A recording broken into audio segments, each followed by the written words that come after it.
Annie Perry. Hi, Paul. How are you? All right, thanks. Excellent. Thanks for coming in and doing this. Thanks for having me. You're welcome. So, Fereshta's tale.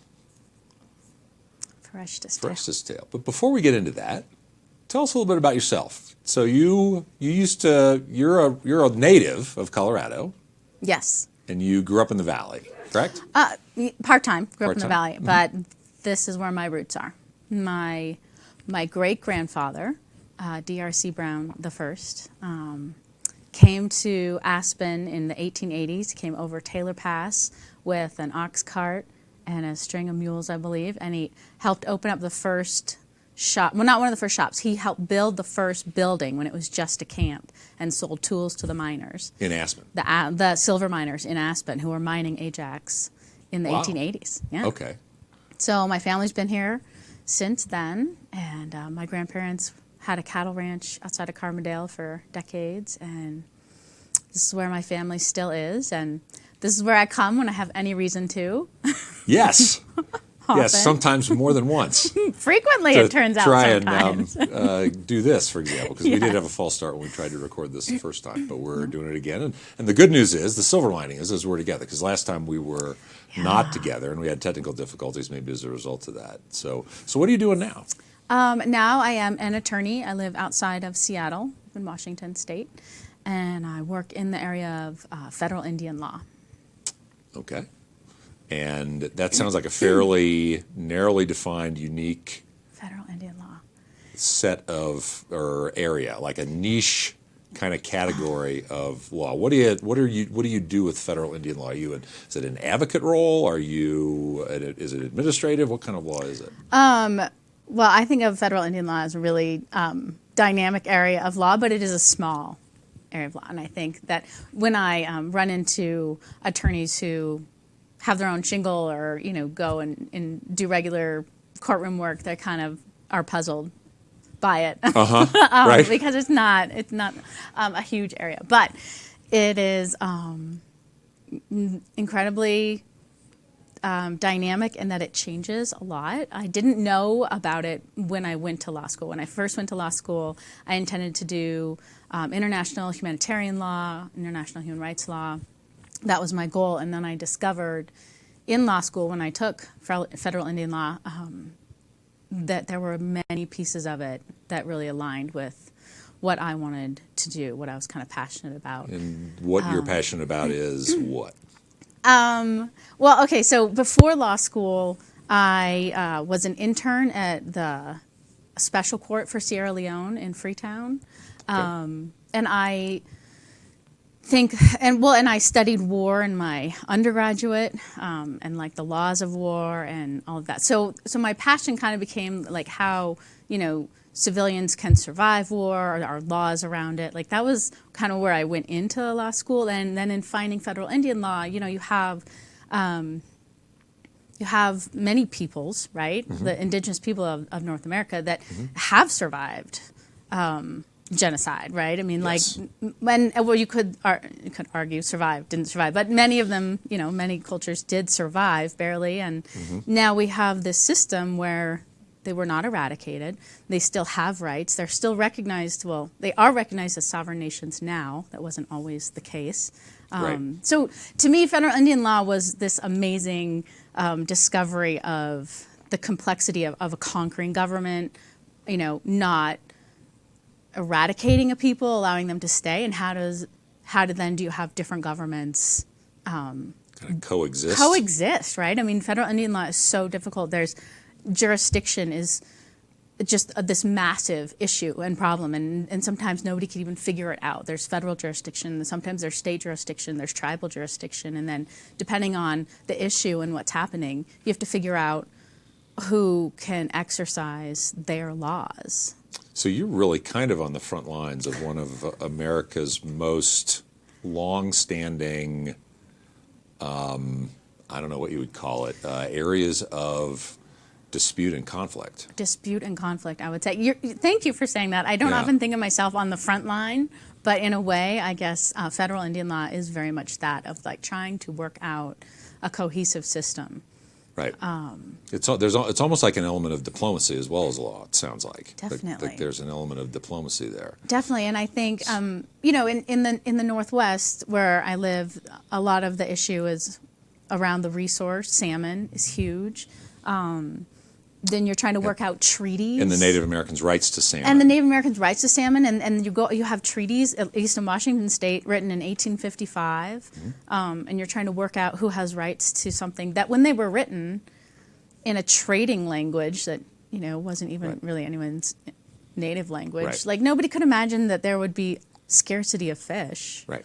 So it's just, Yes. yeah, Crazy. it is crazy and and really hard. Yeah. I really love it. And the reason I thought it was important to talk a little bit about what you do, because I think it influences how you ended up getting involved with Fereshta in this issue, I think it does, yeah. which is unrelated to your day job, It is unrelated but to it my day is job. connected to you, I think, in terms of how you engage the universe, so to speak, right? Thanks, Paul. Yeah. So, you know, would that be probably a No, I think that's good fair. way to put it? So tell us a little bit about your work with Fereshta. Is this woman from Afghanistan? Yes, Fereshta is from Afghanistan. And you got involved with her how? I got involved with her because I read an article in a local magazine about a nonprofit that connected women attorneys in the U.S. to women in Afghanistan who aspired to be attorneys to work on their legal English, so that then when they applied for programs, they had a better footing in Okay. English. And they had a really amazing success. I think they worked there most of the time that the U.S. military was there in Afghanistan, so not quite 20 years, but Okay. But Quite a while. no affiliation with the military. Oh, no. They were, but No, just not at during all. during basically the United States involvement, if you want to call it that, occupation, whatever Yes. term you might use, for our engagement in Afghanistan. yes, Okay. when girls were allowed to go to school and women were allowed in the workforce, this organization connected women who wanted to, you know, keep going with their schooling, Right. and develop careers. Right. And so you were working with her in this regard, and then talk about what happened, because ultimately this is an abduction story and It is. an ongoing effort to seek asylum. Is that the right word? Not for her. You and her know, family? one of the end goals would be to actually file for asylum, but Mm-hmm. asylum is specifically and legally you have to be within the borders of the United States to Okay. apply for asylum. So I'm jumping ahead. So she has to get there. Yeah. So I'm jumping ahead. So go ahead and Okay. from the point of where you're working with her as an English instructor, Sure. just talk and give us the timeline. Just in general terms to Okay. just run through that. I signed up to volunteer with this organization, and I was paired with Fereshta, so she was my first mentee. And this was about when? And this was in May of the COVID years make it murky for me. Let's see. 2019 was the year before COVID. 2020 was the first year. March of 2020 was the first lockdown. Yeah. Okay. So right after COVID, it was like May of 2020 Okay. that Fresh and I met, and we would meet once a week, and we would talk. And And she's about how old? she is 30. She's 31 now. She's 31 now. Mm-hmm. Okay. Yeah. And in the beginning, her English was it was good, but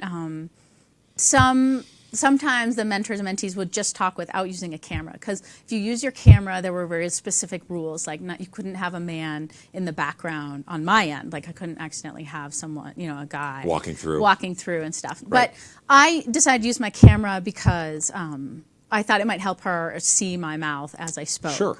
And I noticed her English really improved drastically, pretty Okay. quickly.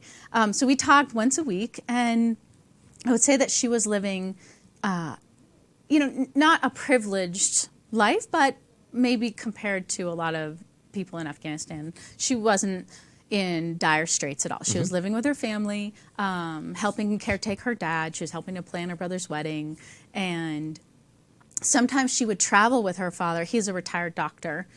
For medical appointments and such. And so there were some weeks where she would miss our talk, but then she would send me an email, and she'd be like, oh, I had to travel and my sister's house doesn't have email, or things like that. So there were times when we, we missed our standing weekly meeting, but we were never out of touch for that long. Okay. So November of 2020, she missed our meeting, and I didn't really think much of it. And then she didn't email. I didn't hear from her at all. And then she missed a second one. And so then I was like, well, that's strange. And, you know, internet, unstable, that, but it was weird. And so then when she did get back in touch, she told me what had happened. And I learned that she had been abducted and held by the Taliban. Okay. So she was on her way to meet her sister, I think, for a nail appointment. And she thinks that they must have come up behind her with something and put over her face to knock her out.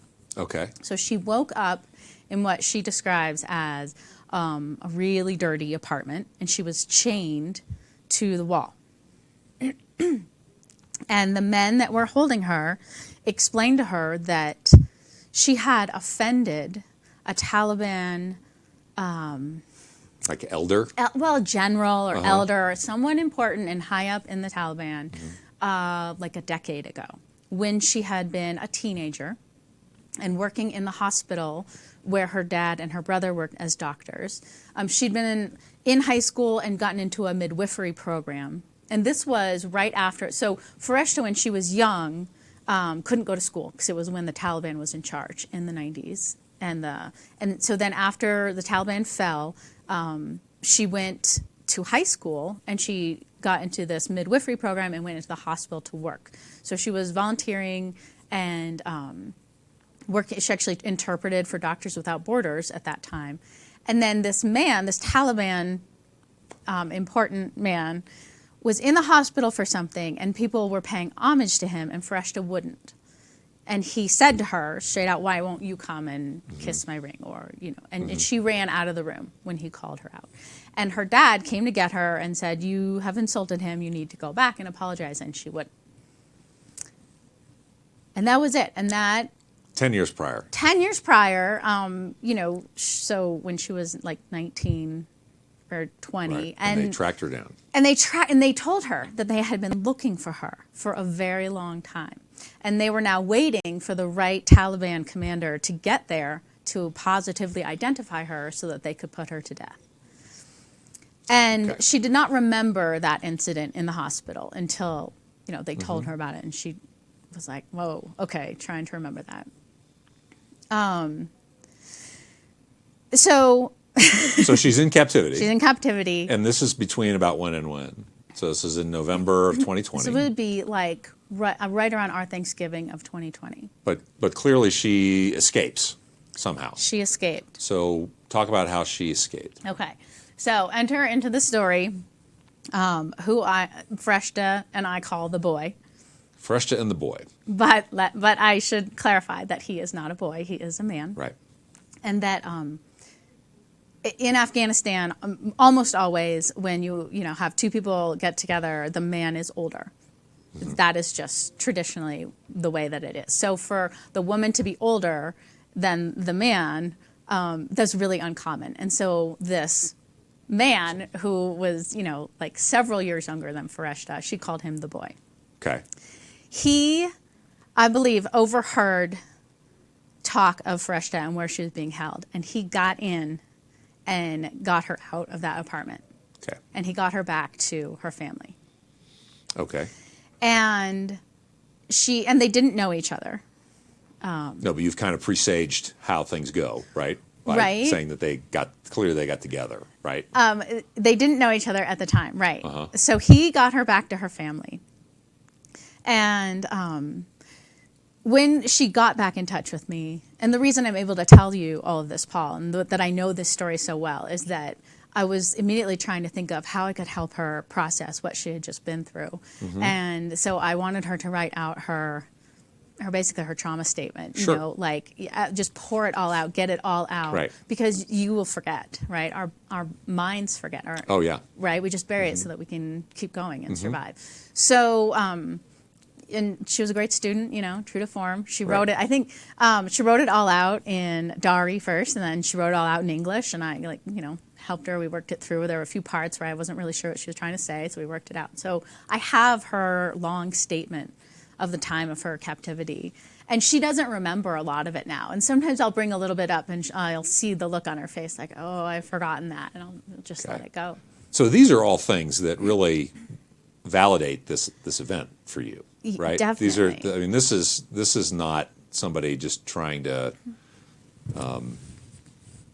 get an American to help them to a better life for no reason. Right. Right. Yeah. So, I definitely know, like, well, I think for me, I mean, this is a friend of mine now, like I got to know her before she had this terrible thing happen to her. Right. And then in being able to be a part of her story now, I don't ever think, oh, well, there's something not right. I mean, there are definitely been times when we're talking, I'm like, there's something not right, but it's not what Fereshta is telling me. It's like, what are we going to do here to try to help you survive? So the Taliban left 2 letters at her family's door. One was long and one was short. And I had my program manager at the agency, the volunteer agency where I volunteered, get someone else to like translate them for me, so I could so I have the Taliban copy and then I have a translation, and it's basically written to her father explaining. It says interesting things like your daughter was a slave for the United States, like she worked for foreigners, and that's their reason, not the reason that the men gave her when she was chained to the wall. And interestingly, if they're referring to the Doctors Without Borders work, well, they're not an American organization.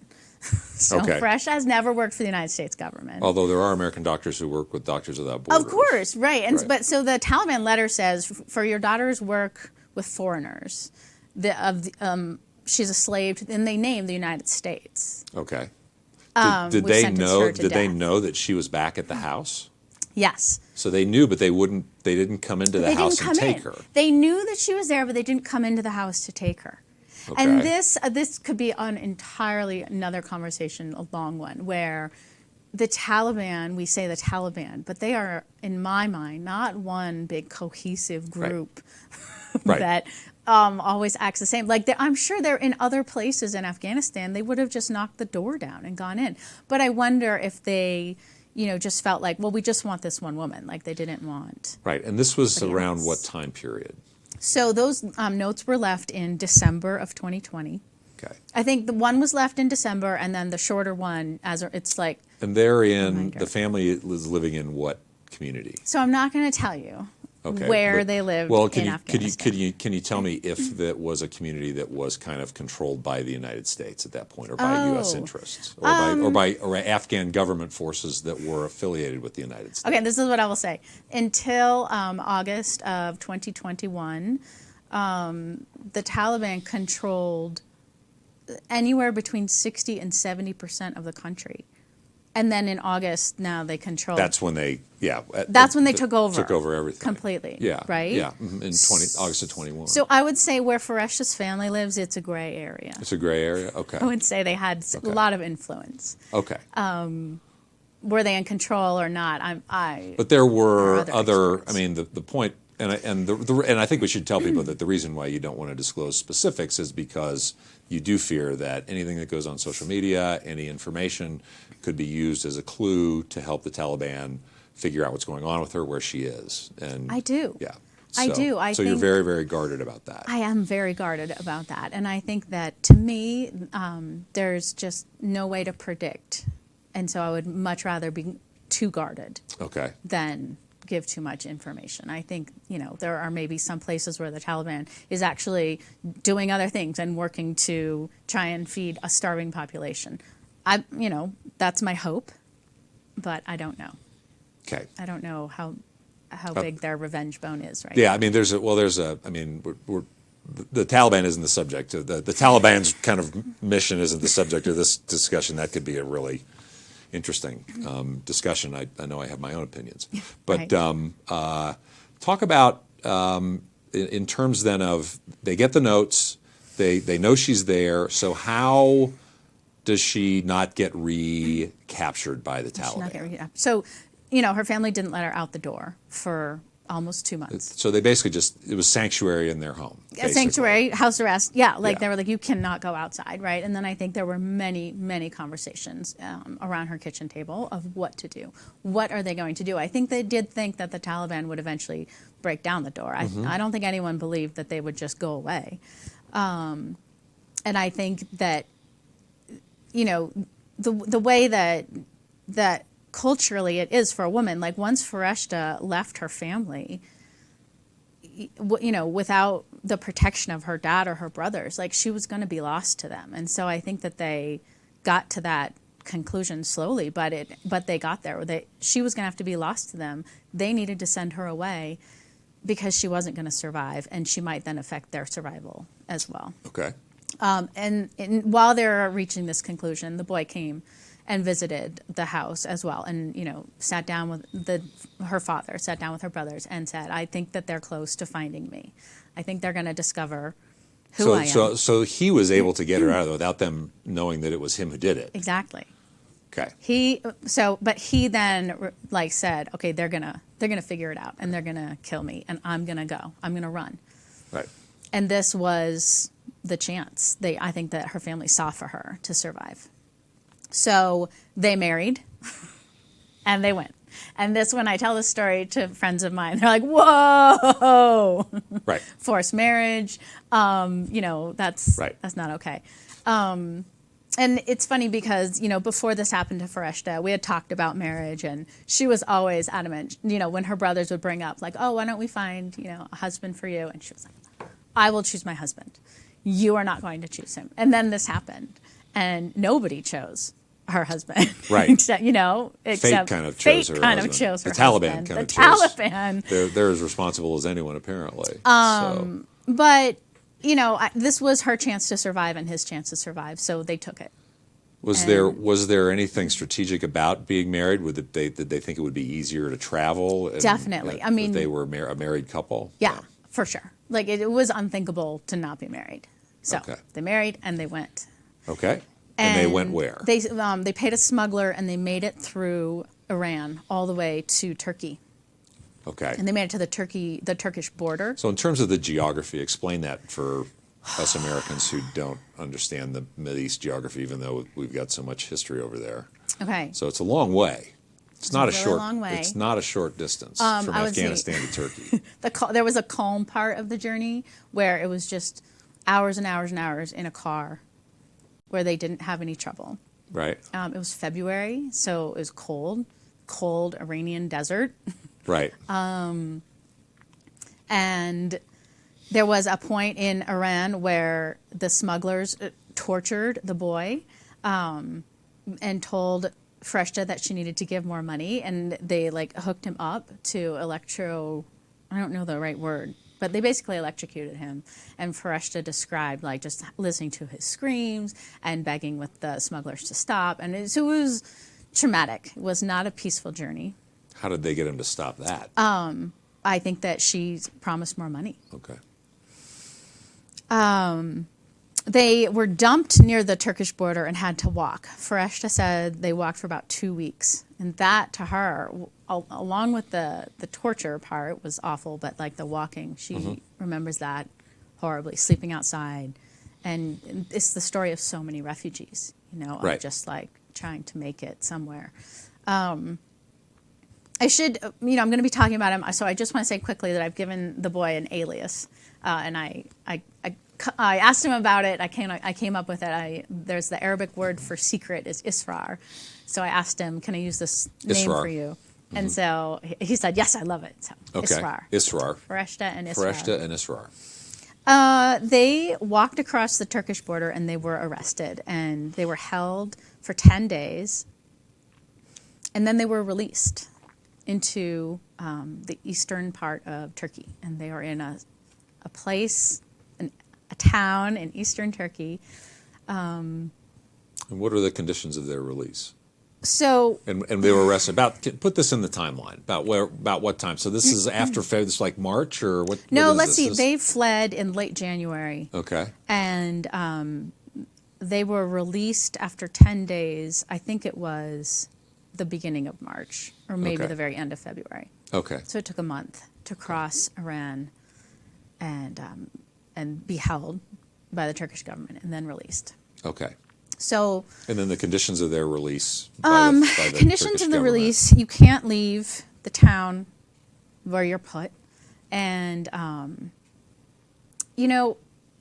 there are so many refugees right now. And so many are flooding into Iran right now that I don't know what they're going to do. But Turkey's been dealing with a massive influx of refugees for years now. So before Syria and the Syrian refugee crisis, I would say of like 2016 and 17 and 18, the process was the UN was in charge, and the UN would interview refugees and start the paperwork.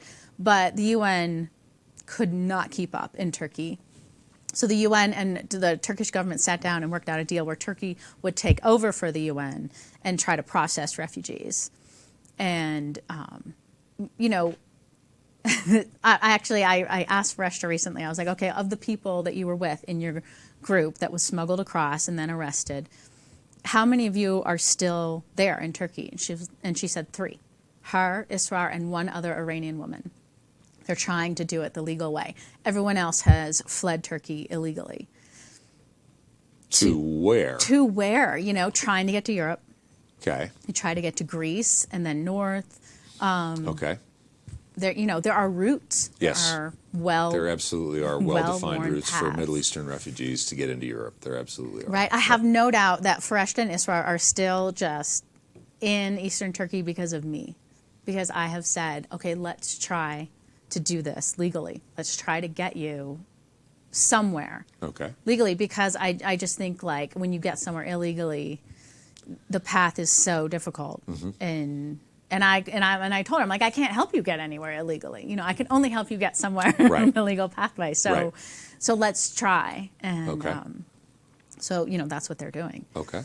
But it is rough where they are right now. They were granted temporary status as not refugees, but like, okay, you are legal to be here in this one, town in Turkey. They were given IDs called kimlies from the Turkish government, which I took to be a good sign. Like, okay, they were processed. They were given kimlies. They're on the grid, so to speak. They're on the grid. They're kind of on the grid. But now both of their applications as refugees through the Turkish government have been denied. Stamped denied. And when did that happen? So Fereshta's was denied in October or November. So was granted, she was given her Kimli quickly, like in April of 2021, and then told, I think in September, October, denied. And then Israr just got his, like a couple of weeks ago. Okay. So because of Fereshta's work with Doctors Without Borders, I reached out to them and asked them for anything that they could do. And they put us in touch with an attorney in Turkey who has been helping us. So she's actually filed an appeal, now 2 appeals, one for Fereshta and one for Israr, in Turkish administrative court, trying to keep them from getting, paperwork saying you have to leave Turkey. Okay. And we should probably mention that that something else happened. Okay, something time frame something as well. Big happened, yeah, right? Something else happened. Fereshta got pregnant last year, and I think it was kind of like, oh, this is a terrible time. But she told me, she's like, I can't do anything but have this baby. I'm like, okay, yeah, it's your choice. Yeah. So she just had a baby girl, like 3 weeks, 3.5 weeks ago. Yeah, very, very recently. She had the baby in a hospital, so that's great. So is the baby a Turkish citizen? No. Not a Turkish citizen. Doesn't work like the United States, right? The baby is not a Turkish citizen. The whole anchor baby thing. No, that does not work in Turkey at all. The United States is like one of the only countries in the world, I think, where that actually does work. Yeah. I think there might be maybe Canada. Fascinatingly. I don't know, but. And I would have to actually look this law up. I'm not sure that the baby is an Afghan citizen. I think that if Afghanistan was up and running and the passport agency was going, I think that the baby would get an Afghan passport. Probably, but right now Afghan's kind of back to outlaw status. Yeah, so nobody's getting an Afghan passport right now. I don't think so. Probably Okay, so Fereshta had a baby. It's really rough conditions. There's, ice. So what are they in her doing now? apartment. They're waiting. They're waiting for their appeal to be processed. So that's just to buy time. Nobody expects the Turkish government to say you can stay. That would set a precedent. Okay, so if we're just buying time with the process, Just buying time and they've proven so they themselves to don't be painfully slow kicked because it out took of 6 Turkey. months last time. So what is the plan? What's the strategy to get them some status or get them the ability to Okay. be able to move legally through Europe, maybe out of Turkey into Europe or Right. whatever the strategy might be? Paul, it's Or to such the a good United States. question. Like, there's really, it's so hard everywhere. I mean, there is no country that's open to refugees. There's no country that's like, welcome, anyone will take you, right? It's a hard path. Right. Despite what you see on some evening news channels about what goes on the border and people coming in and all that stuff, but that's a whole nother That's a whole nother ball of wax, whole nother right? ball of wax we're not talking about here. We're not talking about that.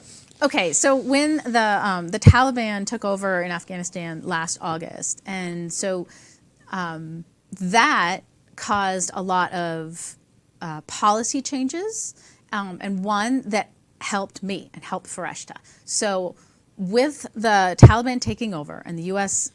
leaving Afghanistan, a small window was opened for Afghans who had already fled Afghanistan, not within the Afghan border, are allowed to apply for what's called humanitarian parole into the United States. That's like a 1-year pass in. Okay. And so if you get humanitarian parole, if that application is granted, you can come into the United States within the borders, and once inside, you can apply for asylum. Okay. And that is a long process as well. Sure. So right now, that is what I am trying to do.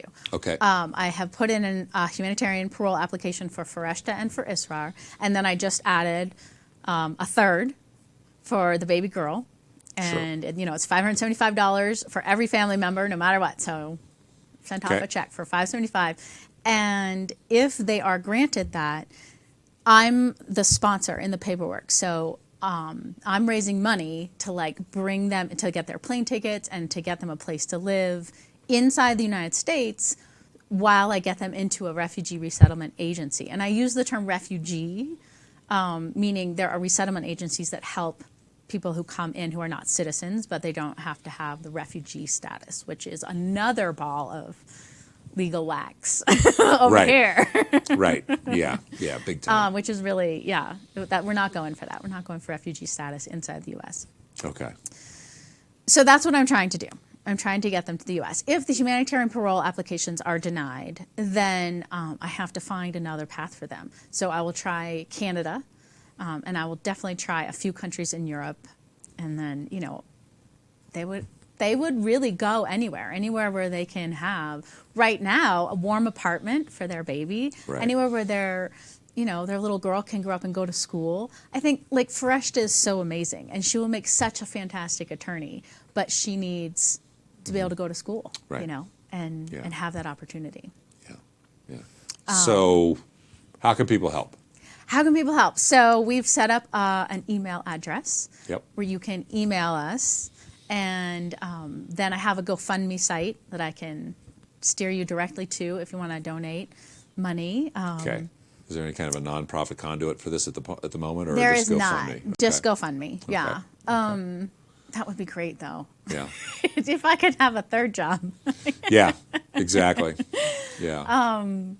setting up a nonprofit. Yeah. I mean, there are a ton of refugee agencies, but they're Well, I mean, overwhelmed right now. Yeah, I mean it's a bandwidth thing too, right? I mean you've got a day job, you've got a family, you're trying to do this, you're trying to help people, you're Right. trying to contact foreign countries as backup, as plan C, D, and E. So there's a lot. There's a lot. There's a lot. going on There is definitely a lot. And I would say this too, Paul, that, I mean, if you look at Afghanistan right now, it is hard and it is tough to look at. I mean, there are millions of people facing starvation right now. And what do we hear about that on the news? And what do we hear about Nothing. that on the news? Absolutely nothing. It's out of the narrative. It's out of the news cycle. We left there. We abandoned that country, and it is in disaster mode again. Yeah. So. Yeah, and I would say, I mean, I get it. I get the political debate. You can't support the Taliban. But, how many people are the Taliban? And then you look at the population of Afghanistan. It's just under 40 million. And like more than half are in food insecurity. Yeah. But that's creeping up to not just food insecurity, to starvation. I mean, we're looking at massive suffering. Yeah. And it's overwhelming. And like, what can we do to help? And I would say to anyone who's watching us and have this conversation, like, this is one small thing you could do. This is one Afghan family of a mom and a dad now, new labels for them. Right. But, Israr was studying to be an engineer. Like, these are two young people who have potential to do great things with their life and to raise one Afghan woman who, my best hope is that she will get to, go to Afghanistan one day. This little baby who knows nothing of where she comes from. Yeah.